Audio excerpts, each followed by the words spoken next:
Sailing. Is that an option? No, it's not.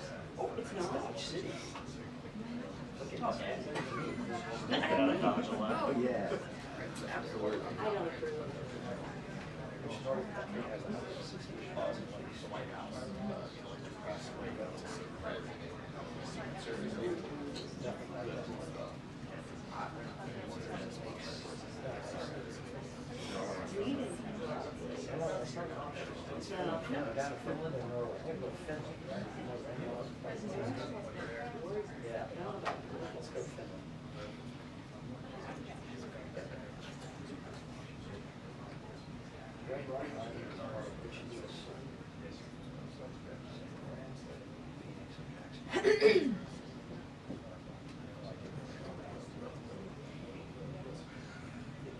Is that where Alcatraz is?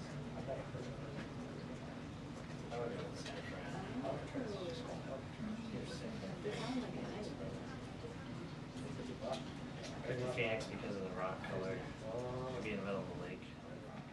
This is just, is this actually related photo? The other one is. Oh, yes, sir. I'd say they're San Francisco. Phoenix have any water to... Probably Alcatraz.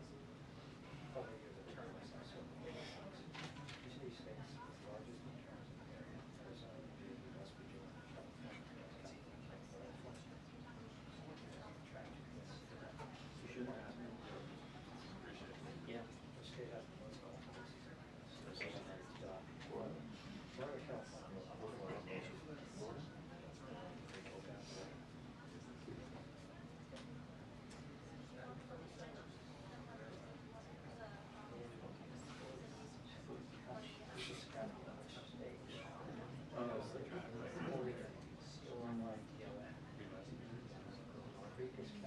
Yeah, right. I don't think so. Denver is a whole city. 2 minutes until the briefing. 2 minutes.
Hello, everybody. Hello. How are we? Great. I apologize for my tardiness. It's quite the newsy day, and I was with the president talking about that news, so I look forward to taking your questions on it. But first, I want to talk about President Trump's historic and incredible speech last night. The American people and the entire world watched President Trump powerfully lay out how he's renewing the American dream in a record-breaking joint address to Congress. And Americans loved what they heard. According to a CBS YouGov survey, an overwhelming 76% of those watching approved of President Trump's speech last night. The president spoke about how he's taken more than 400 executive actions on his key promises. The expectations were high, and President Trump is exceeding them. According to brand new polling from the Daily Mail, President Trump has never been more popular as his approval ratings are reaching historic highs. More Americans believe America is headed in the right direction than the wrong direction. Everyday Americans love this president because he tells it like it is, no matter what, and he did that last night. President Trump level set with the American people on the economy and exposed how badly Joe Biden screwed it up by causing the worst inflation crisis in 4 decades. President Trump was honest about where we are while making clear that help is on the way. As the president declared last night, he will make America affordable again. Last night, you also saw who motivates the president to work so hard. Everyday Americans, who President Trump shined a spotlight on last night in his speech. From Mark Fogel, who President Trump was finally able to reunite with his family and his beautiful 95-year-old mother after being detained in Russia, to Peyton McNabb, whose heart-wrenching story motivated President Trump to end men in women's sports, and to Allison and Lauren Phillips, the mother and daughter and sister of Laken Riley, who President Trump honored by signing the Laken Riley Act to ensure her name will live on forever. In other amazing and surprise moments, President Trump honored the life of Jocelyn Nungare, who was brutally murdered by illegal alien gang members. He ensured Jocelyn will never be forgotten by renaming a national wildlife refuge in her home state of Texas to honor her life. And in one of the greatest surprise moments of the night, DJ Daniel, an incredible 13-year-old boy who is beating brain cancer, saw his dreams fulfilled by President Trump when he was made an honorary Secret Service agent. And finally, after nearly 4 years, President Trump delivered justice for the families of the 13 American heroes who were killed at Abbey Gate in the Biden-botched Afghanistan withdrawal, which was one of the worst humiliations in the history of our country. President Trump announced that we have detained Mohammed Sharifullah, the monster who was responsible for that horrific attack, and he was delivered to Dulles Airfield earlier this morning. On his first day in office, President Trump's national security team across the federal government prioritized intelligence gathering to locate this evil individual. President Trump's team shared intelligence with regional partners such as Pakistan, who helped identify this monster in the borderland area late last month. Mohammed confessed to his crimes related to Abbey Gate and other attacks in Russia and Iran as well to the Pakistanis. And U.S. law enforcement officers traveled to Pakistan over the weekend, where he again confessed his crimes to the FBI. As President Trump said last night, this killer will now face the swift sword of American justice for these atrocities right here on United States soil. Joe Biden was responsible for this botched withdrawal, and he had 3 years to find this evil terrorist, and he didn't even try to get the job done. But President Trump campaigned on behalf of and grew very close to the Gold Star families. He promised them accountability, and last night, he kept his promise. He spoke to those Gold Star families yesterday, ahead of his speech, in an incredibly heartwarming call to share this incredible news. And as President Trump asked in his speech last night, how could anyone possibly be opposed to any of this action that he is taking? Well, apparently, the modern-day Democrat Party could. The behavior of Democrats last night was completely disgraceful and demonstrated how severely out of touch they are with the American public. It was the most shameful moment in the history of presidential addresses in that beautiful chamber. In what was supposed to be a unifying moment for our country, Democrat members of Congress instead screamed at the President of the United States, who was just overwhelmingly reelected by their constituents, walked out of the chamber, and worst of all, they disrespected the American people. Democrats didn't stand to keep men out of women's sports. They couldn't even clap for a girl who got her head smashed in by a man on a volleyball court. Democrats didn't stand for an innocent and beautiful child who is surviving brain cancer. They opposed eliminating taxes on tips and Social Security. They didn't stand in favor of cutting taxes for hardworking Americans. They couldn't even clap for two mothers whose daughters were killed by illegal aliens. One of the only things that could get Democrats off their feet last night was cheering for Ukraine, not for America. Last night was a very clarifying moment for our country. The Democrats exposed themselves as the party of insanity and hate, the party that wants to put America last. They've allowed their Trump derangement syndrome to stop them from celebrating America and our people, and we will not allow them to forget that. And it's not just the Democrat Party. The mainstream media still doesn't get it. Last night, MSNBC's Nicole Wallace disgustingly looped in a 13-year-old boy with brain cancer into an attack on the president over January 6th. And CNN's first chyron out of the speech called it divisive. President Trump wasn't divisive. The Democrats were. And CNN was proven wrong by their own viewers, 69% of whom, in a post-speech poll, said they had a positive reaction to the president's speech. It's sad and frankly pathetic that Democrats and liberals in the legacy media continue to allow their hatred for the president to override their love for our country. But nevertheless, the president will continue to unify this nation through policies that are grounded in common sense and that uplift all Americans. We have an individual in our new media seat today, Mary Margaret Olahan, who is the Daily Wire's first ever White House correspondent. Congratulations, Mary Margaret. The Daily Wire was founded 10 years ago by Ben Shapiro. The Daily Wire now has over 1 million paid subscribers, a monthly network reach of 138 million, and has evolved into a leading conservative multimedia giant.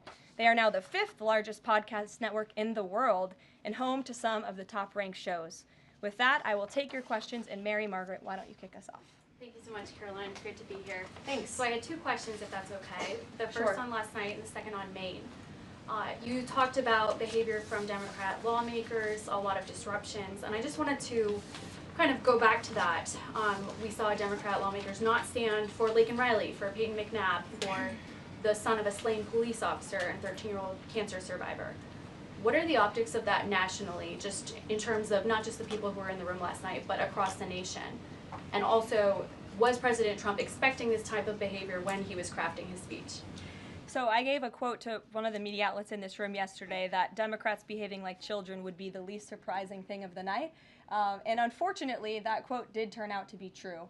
I think the president and everyone, frankly, was surprised by the Democrats refusing to stand for not the president's policies, because frankly we expected that, but for the everyday Americans who President Trump was shining a light on their stories. Mark Fogel, for instance, an American school teacher who was detained by the Russians. President Trump freed him. If Joe Biden had done that, they all would have been on their feet, but because of it came from President Trump, they weren't. So we think it's very sad, but we're very proud of the president today, and the American people are the people that this president cares about most, and the reviews are in, and everybody loved his speech. Thank you. And then on Maine, we know that the governor of Maine has really pushed back against the president's executive order saying that boys should not be in girls' sports. I spoke with a lawmaker from Maine this morning who told me she'd been censured by state lawmakers for calling a man and speaking up on this. What is the next move for the White House in this battle to protect the integrity of women's sports? Yeah, well, the Department of Education has sued the state of Maine. As you know, there's ongoing litigation. The president has made a commitment to ensure that states are being held accountable if they continue to allow men in women's sports, which he believes is an egregious violation of taxpayer dollars. And so that fight continues, and the president won't back down. Again, this is a common sense policy. 80% of the American people, including more than 60% of Democrats, do not want men in women's sports. So the president will stand by this commitment. Thank you. Gabe, good to see you in here. Good to see you, Caroline. A couple questions. One, can you confirm that the president held talks with the big 3 automakers today, speaking about potentially delaying tariffs? I can confirm, and I'm glad that you asked, because the president sent me out here with a statement directly from him on this. I saw it was reported earlier today by Bloomberg News, and he wanted me to share this with all of you. We spoke with the big 3 auto dealers. We are going to give a 1-month exemption on any autos coming through USMCA. Reciprocal tariffs will still go into effect on April 2nd, but at the request of the companies associated with USMCA, the president is giving them an exemption for 1 month so they are not at an economic disadvantage. So the three companies that he spoke to are Stellantis, Ford, and General Motors. They requested the call, they made the ask, and the president is happy to do it. It's a 1-month exemption. And the president just posted on social media that he had spoken with Prime Minister Trudeau. He says he's not satisfied with what the Prime Minister has said when it comes to fentanyl, but less than 1%, as you know, less than 1% of the fentanyl seized last year was in the northern border. What else does Canada need to do? Well, the president did just put out a statement on his call with the governor, Justin Trudeau, as he calls him, of Canada, and he said that he was not pleased, as you said. He said it's not good enough. He told Prime Minister Justin Trudeau that directly. The call ended in a somewhat friendly manner, as the president said, but he's not going to stop standing up for the American people. And to answer your question directly, when it comes to fentanyl, for the last 4 years, unfortunately, our neighbors to the north and the south, Canada and Mexico respectively, have allowed America to be a dumping ground, not just for illegal aliens, but for illegal, poisonous, deadly fentanyl, which is now the #1 killer of young people in this country aged 18 to 34. Through the northern border in Canada, in last fiscal year alone, there was enough fentanyl seized to kill 4.8 billion people. And that number is up 2,050% from 2023, the year before. So there's been more than a 2,000% increase in illegal fentanyl seizure at the northern border. Why? Because Canada is allowing that fentanyl to come to the United States. The president sees these numbers, he thinks about the lives that are lost, and everybody in this room, I'm sure, everybody watching at home, everybody across the country knows someone in our lives who has been killed at the hands of this deadly poison. There needs to be repercussions for that. The president feels very strongly about it. But Caroline, respectfully, it's just 43 pounds that were found last year. That's less than a carry-on suitcase. Is that a lot of fentanyl compared to, say, Mexico, where the vast majority of the fentanyl is brought in through Mexico, not Canada? So what else does Canada need to do? Well, I just told you, last year alone, there was a 2,000% increase in illegal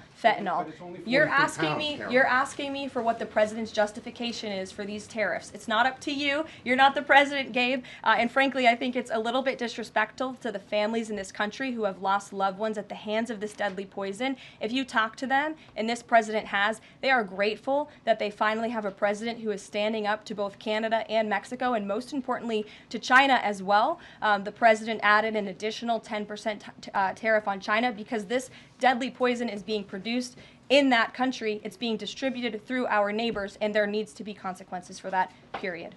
Peter. Thank you, Caroline. If the U.S. has a longstanding policy that we do not negotiate with terrorists, then why is the U.S. now negotiating directly and for the first time ever with Hamas? Well, when it comes to the negotiations that you're referring to, first of all, the special envoy who's engaged in those negotiations does have the authority to talk to anyone. Israel was consulted on this matter. And look, dialogue and talking to people around the world to do what's in the best interest of the American people is something that the president has proven is what he believes is good faith effort to do what's right for the American people. Is it just about the hostages, or are they also talking about the president's plan to take over Gaza? These are ongoing talks and discussions. I am not going to detail them here. There are American lives at stake. I would defer you to the Department of State for further details, but I'm not going to get into those talks here at this podium. We know that some officials here were miffed that Zelensky showed up last week without a suit for his meeting in the Oval Office, but Elon Musk never wears a suit in He there. did last night. So what is the dress code? Well, Elon Musk wore a suit last night. I'm sure you saw it. Was he spooked by the Zelensky getting kicked out? No, I don't think so. I'm just pointing out that he did wear a suit last night, and I think the president liked that very much, and he looked great. Speaking of the president, he just passed me a note while I'm standing here. He wanted me to hold this up. This is the poll that I cited, the CBS YouGov poll that shows that 76% of those who watched the president's speech last night approved of his speech. And so it goes to my earlier point that I made in my monologue about how incredibly sad it is that we have a modern-day Democrat Party who is so severely out of touch with the American public. This is a great poll. The ultimate poll, though, came on November 5th when the president won by an overwhelming margin that he spoke about last night. Democrats weren't happy to hear that either. Ouija. Thank you, Caroline. Back on tariffs, last night President Trump said there will be a little disturbance, but we're okay with that. Can you put a dollar figure amount on how much the average American family should expect to pay as this disturbance? And why should Americans be okay with that when so many are already struggling to pay the bills? Well, first of all, last night, the president told the truth. And he was realistic, and he level set with the American people. And I think, frankly, it's very refreshing, and everybody in this room should be very grateful that we have a president who tells the truth about the reality of the economic situation that we are in, unlike the previous president who lied to everybody's faces, saying inflation was transitory, saying it was under control, saying that the border was secure, when none of that was true. So the president is being frank and honest, and the American people elected this president to have monumental reform and change, including rebuilding our manufacturing base in this country, standing up to foreign nations who have been ripping off our country for decades, and that requires a little bit of disruption. That requires a lot of effort and work that this president is focused on doing. With that said, as the president said last night, his administration is wholeheartedly committed, of course, to ending the inflation nightmare caused by the Biden administration. Look at the deregulation efforts. Look at the president's push last night in his speech for Congress to pass tax cuts, to end taxes on Social Security and overtime pay for hardworking Americans, end taxes on tips. We need Congress to get that done because that's going to put more money back into the pockets of the American people. And I didn't even mention energy. Look at the president's approach and focus on unleashing the might of our energy industry. We know that's the #1 driver of inflation. He's been slashing back a lot of the burdensome regulation from the previous administration to unleash our energy industry here at home, which will drive down costs. He said he is committed to making America affordable again. He did it in his first term, and Americans can trust him to do it again. President Trump has made clear, Caroline, that he loves tariffs, but the stock market does not. How does he factor that into his decision-making? Well, the president does love tariffs. He said it's one of his favorite words in the English dictionary, and he believes in tariffs because they'll ultimately make America rich again. They're going to raise revenue. They're going to help us pay down our debt. Most importantly, they're going to bring American jobs here back home. So I think for folks on Wall Street who may be concerned, look at what this president did for you in his first term. Wall Street boomed. The stock market boomed. The president expects that to happen again, but most importantly, Main Street is going to boom, and that's why the president has this whole of government economic approach, which includes tax cuts, tariffs, regulation cuts, and an energy industry that will bring down costs for American consumers. Sure, Monica. Thank you, Caroline. You mentioned not one Democrat senator voted to protect women's sports from males. Not one Democrat congressman or congresswoman stood to applaud or support protecting women's spaces and sports at the president's joint session to Congress last night, as you articulately mentioned in the beginning. So I'm wondering, what message is that sending to not only young women who are competing in these sports across the country, but also to the parents of these young girls? Yeah. I think the message that Americans should take away from last night is that they have a president in the Oval Office who is committed to doing what's right for them, especially women and girls across the country. And I think it's very ironic, thank you for bringing up the point about women, that Democrat women were wearing pink to support our fellow females, yet they couldn't stand, again, for a young woman who was almost killed and severely injured by a man on the volleyball court. They couldn't stand for the mothers of two beautiful young women whose lives were taken tragically at the hands of illegal people. So you can't say you're the party of women and then support men and women's sports and not stand up for basic law and order and immigration reform that will protect women in this country. That's what President Trump is doing. He's the president for women. Lindsay, good to see you. Thank you, Caroline. Good to see you. So, speaking of tariffs, China said yesterday that they're ready for any kind of war with the U.S. Because of these tariffs that have been placed on them, and a Chinese spokesperson also said that the tariffs would not lead to a resolution of U.S. concerns about fentanyl originating in China. Can you speak to how the administration is planning on responding to that? Well, I think Secretary Hegseth has responded to that this morning. He said that America will always be prepared to defend itself, especially under the leadership of this president in the Oval Office, and that certainly remains true. Again, when it comes to tariffs, the president has been very tough on China, not just now with 20% and more with the reciprocal tariffs tariffs that will hit on April 2nd, but look at what he did in his first term. There were billions of dollars worth of tariffs that he implemented on China, and it's quite telling that the previous administration did not rescind those tariffs because they realized the value that they had in not only deterring China, but also raising revenue here in the United States. Rachel. Thanks, Caroline. Just a quick follow-up, two quick follow-ups on tariffs. The president mentioned a little disturbance during his remarks yesterday. The CEO of Target says that consumers will likely see prices go up on everything from strawberries to bananas to avocados. How long should Americans expect to pay higher prices? Are we talking a week, a couple of days, a few months? Again, I don't have a crystal ball, but what I can assure the American people is that this president and this administration is doing everything they can. And I would remind you and everybody else in this room that it's because of the previous administration's economic policies that Americans were left with record high inflation. Inflation throughout Joe Biden's entire 48 months in office was at or above 3%. It hit record highs, as you know. And there's a whole list of what the Biden economic disaster this president was left to clean up. It's been a month, but he's working hard every single day to do just that. One quick follow-up on the carve-out. Sorry to cut you off there. The U.S. imported $43 million worth of eggs from Canada. I know you mentioned some of the exemptions when it comes to automakers. Will there be any other carve-outs, including for eggs? We know prices are soaring for Americans. The president is open to hearing about additional exemptions.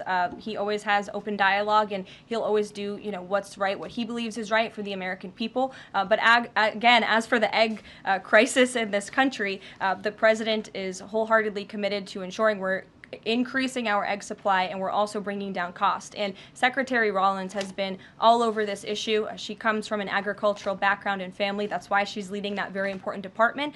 She wrote an amazing op-ed in the Wall Street Journal. She's been all over the media talking about her plan. She has a real plan. The president endorses it. And he even, gave her an off-the-prompter shout-out last night to say, Brooke, I'm counting on you. It's an important issue. And this White House is working with Secretary of Agriculture every single day to address this issue. Sure.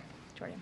Thanks, Caroline. So what does it say that the Democrats, while they couldn't stand for Americans or stand for victims, they stood for war and clapped for war and clapped for 5 more years of war? Yeah, the president addressed that last night, I think, when he called out Senator Elizabeth Warren and said that, again, as I said in my opening speech, very telling that the Democrats refused to clap for American people and American interests and American priorities, but they did clap for the country of Ukraine, which, by the way, the president's working very hard to end that war. So Democrats should be applauding him for actually doing something about it. Follow up on that if I can. You've spoken recently about how what happened in the Oval Office last week gave Americans an inside look into behind-the-scenes discussions with Zelensky. Is this how he treated Joe Biden and just treated him disrespectfully and received billions of dollars? Well, it's a very interesting question. I don't know if anybody in here asked my predecessor who stood at this podium about that, but there was a report from NBC News that President Biden also got increasingly frustrated with President Zelensky when he was handing out blank checks and President Zelensky kept asking for more. Joe Biden was quite frustrated with that. So again, as I've said repeatedly, Friday revealed the frustrations that this administration has had in closed-door negotiations with the Ukrainians. However, President Zelensky did put out a statement yesterday, which we believe is a positive step forward, and National Security Advisor Mike Waltz has been talking to his Ukrainian counterparts, and so we're in the midst of this, and we'll see what happens next. Caitlin. Thanks, Caroline. I have 2 questions. One on the reprieve that is being granted to these 3 automakers for 1 month on the tariffs on Canada and Mexico. How did the president settle on 1 month? The reciprocal tariffs will go into effect on April 2nd, and he feels strongly about that no matter what, no exemption, so that's where the 1 month comes from. Does he expect them to be able to shift production within a month? He told them that they should get on it, start investing, start moving, shift production here to the United States of America where they will pay no tariff. That's the ultimate goal. And on the conversations between the White House and the Ukrainians and the letter that President Trump revealed last night that he got from President Zelensky, Director Ratcliffe said today that the president has paused also intelligence sharing with Ukraine. Is that temporary or is that permanent? I believe what the National Security Council told me in regards to that was that they paused or they are reconsidering the funding for Ukraine, as you saw, the pause on the funding. As for intelligence matters, I would refer you to either the National Security Council or the CIA as But well. they're considering lifting or reinstating the military aid going to Ukraine, which they paused this Again, week. it's a pause for a review. Follow up on that. Sure. The president read parts of the letter that he received last night from President Zelensky. Can you give us a sense of when President Trump now plans to sign that minerals deal after receiving that letter? Those talks are happening as we speak. I just saw the National Security Advisor.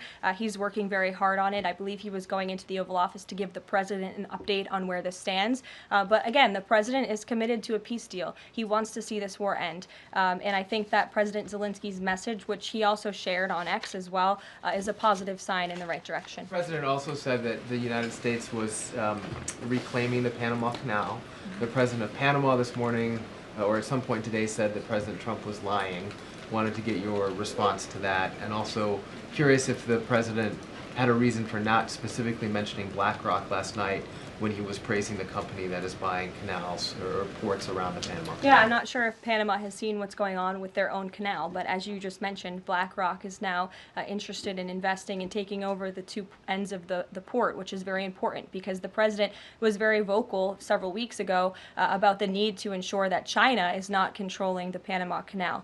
This is a very important place for the United States of America. We also saw that the Panama Canal lifted fees on our U.S. naval ships that are going in and out of the canal. That's a win for the United States of America, and the president will continue to ensure that the Chinese government, the CCP, cannot be infiltrated in the Western Hemisphere, and certainly not in the Panama Canal, which is a very important place for our country. Dasha. The president continues to call the Prime Minister of Canada, Justin Trudeau, Governor of Canada. I'm curious what he means by that, and if there are any plans that are moving forward with trying to make Canada the 51st state. And I have a follow-up on the economy as well. Sure. Well, the president put that in his True Social account, or his True Social post earlier today.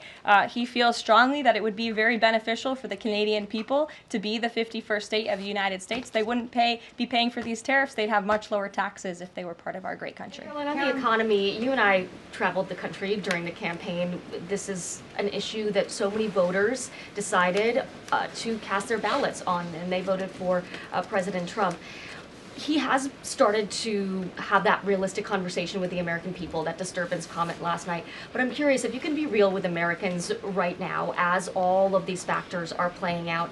Are things potentially going to get worse before they get better? Look, I've now been asked and answered this same question just given to me in different verbiage of 3 different times, and I will answer it again in an effort of transparency to the American people, because this is an important issue and the American people, this president understands that it is. And again, that's why in his joint address to Congress last night, he addressed this issue with a realistic and honest approach. He talked about what this administration is doing to unleash American energy and to make America affordable again, and this administration is wholeheartedly committed to doing it.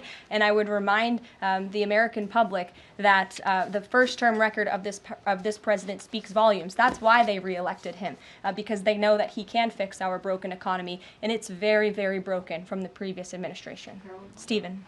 Thank you, Caroline. I've got 2 questions, one on press access, and the other on fentanyl and tariffs. Sure. On press access, your predecessor, Karine Jean-Pierre, who presided over many novel press access restrictions, criticized the recent changes to the press pool made by your office. She said in an interview, quote, "What we're looking at is what North Korea is doing." What's your response to that, and can you say anything to allay concerns that unfavorable coverage will be punished in this new press pool system? I think that's the same individual who said from this podium numerous times that the commander-in-chief was mentally and physically up for the job, which we knew was a lie. Many people in this room knew it was a lie. Many of you were admonished for asking questions about that truth. So when it comes to truth and transparency, this administration, this White House is setting the example. This president is taking far more questions than his predecessor, Joe Biden, did on a daily basis, and that will continue. And on fentanyl and tariffs, fentanyl produced largely in China has killed 334,000 Americans over 5 years. According to CDC data, that's about 1 in every 1,000 Americans. President Trump has cited this for applying new tariffs to Canada, Mexico, and China. But in addition to China's talk about being ready for any kind of war, they said yesterday, the foreign ministry said that, quote, the fentanyl issue is a flimsy excuse to raise U.S. tariffs, and, quote, the U.S., not anyone else, is responsible for the fentanyl crisis. So what's the response to China that the talk of fentanyl is just an excuse for tariffs? And what does that say about the resolution? Well, of course, the country that is getting very rich off of distributing this deadly poison to American citizens is going to say that. Again, the president knows where the American people stand on this issue. Fentanyl overdoses. Dasha brought up all of us campaigning all across the country. They talked about inflation. They also talked about the border, the illegal immigrants that we're pouring through, but also these deadly drugs. And again, the president keeps in mind those families every single day when he is making these tough decisions. But it's a necessary decision, and he's no longer going to allow the United States of America to be a dumping ground for illegal immigrants and for illegal drugs that are killing our nation's people. This is the #1 leading cause of death in our country, and there needs to be action taken to ensure that that cannot continue. Thank you very much, guys. We'll see you later. Thanks, Caroline. Do we know what auto brands are actually exempt? So Honda